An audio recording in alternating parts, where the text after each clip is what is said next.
తమ్ముళ్ళు ఇప్పుడు 200 చేశాడు కదా, ఎవరికి పోయింది ఆ డబ్బులు? ఎవరికి పోయింది? జగ్గుబాయికి అవునా కాదా? అలాంటి దుర్మార్గుడు మనకు కావాలనా? అదే చెప్పాను, నార్సీ విధానం.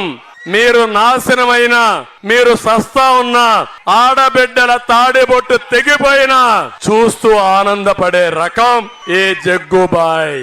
అదే నార్సీ విధానం. కనికరం లేదు, మానవత్వం లేదు, మనిషి కాదు. అలాంటి ఆడికి ఓటేస్త్రీ. మా తమ్ముడు చెబితే మెంటల్ మెంటల్ అంటున్నాడు. అదే చెప్తాను నార్సీ అంటే. ఏస్త్రీ, ఓటేస్త్రీ, కొని తెచ్చుకుంట్రీ, మీరు ఇబ్బంది పడితే మిమ్మల్ని కాపాడుకోవాలి, నన్ను జైల్లో పెట్టి నన్ను కూడా లేపేయాలని ప్రయత్నం చేశారు తమ్ముళ్ళు. నేను ఒకటే చెప్పా, దేవుడు రాసి పెట్టుంటే అది జరుగుతుంది. తిరుమల తిరుపతిలో మీరు చూశారు, ప్రజల ప్రాణాలు కాపాడడానికి నేను పోరాడితే 24 క్లేమోర్ మైన్స్ నా మీద ఆ రోజే బ్లాస్ట్ చేశారు. కానీ సాక్షాత్తు వెంకటేశ్వర స్వామి 7 కొండల నుంచి దిగొచ్చి నన్ను కాపాడాడు. అవునా కాదా అని మిమ్మల్ని అడుగుతున్నా. ఏదో చెయ్యాలని కాపాడాడు. అందుకే మళ్ళా ఈ జగ్గుబాయిని పంపించాడు ఇక్కడికి.